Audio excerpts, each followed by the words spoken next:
बेनि सोमोन्दैथ' जोङो अनेक बार बुंला आं दिनै मात्र मोनसे बाथ्रा बुंगोन।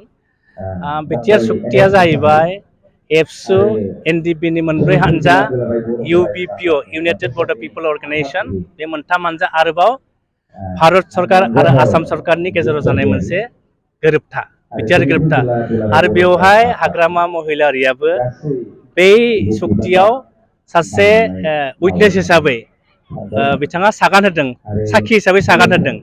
बिथाङाबो संबिजितनि जे मोनसे सुक्ति जानाय बे सुक्तियाव बिथाङाबो बे सुक्तिया मोजां जादों होननानै बिथाङाबो बेवहाय सागान होदों।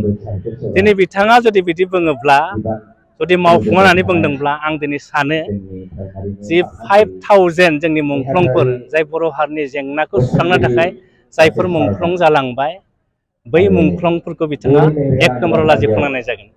आरो जायफोर जोंनि सनितपुर आरो बिश्वनाथाव बर'फ्रा रायजो जानानै दङ जों मिथिगौ एबसुनि आन्दलनाव सनितपुर जिल्लानिफ्रायनो गहपुरनिफ्राय 534 जोंनि बर' बिमा बिफाया मुंख्लं जादों।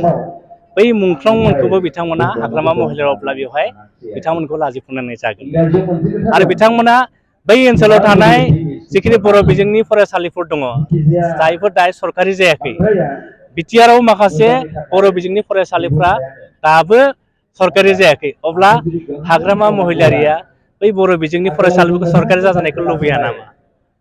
बर' बिजोंखौ थांना थानायखौ बिथाङा लुबैया नामा? बे कार्बि आंलंनि बर'फोरा दाबो एसटि हिल्स ट्राइब मोनाखै।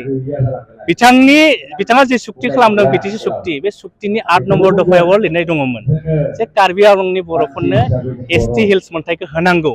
नाथाय बिथांनि सुक्तियावबो जाफुङाखिसै। बे कार्बि आंलंनि बर'फ्रा जे एसटि हिल्स मोननांगौ बेनि थाखाय बिटिआर सुक्तियावबो जों फिन लाबोफिनदों जे एनिहाव बिथांमोना एसटि हिल्सखौ मोननांगौ। दा बेनि थाखाय जों दुलाराय बर' फरायसाफोरा खामानि मावबाय थादों आरो आसाम सरकाराबो थाबैनो बिथांमोनखौ जि एसटि हिल्स होनायनि जि मोनथाय बेखौ होफुंनो थाखाय खामानि मावबाय थादों। दा हाग्रामा महिलारिया बे कार्बि आंलंनि 50,000 बर'फोरखौ एसटि मोननायखौ बिथाङा लुबैनायानो जाया। दा जोंनि मोनसे गिदिर कुइसन।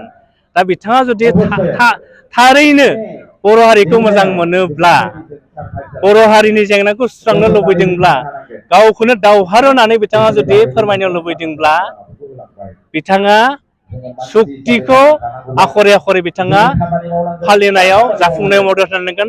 आरो जुदि बिथाङा बिटिआर सुक्तिखौ मावफुङाब्ला दिनैनि थारिखआव जों बुंनांगोन जे हाग्रामा महिलारिया बर' हारिखौ मोजां मोना बर' हारिनि जौगानायखौ बिथाङा मावलाबो लुबैया। जों बेखौसो बुंगोन।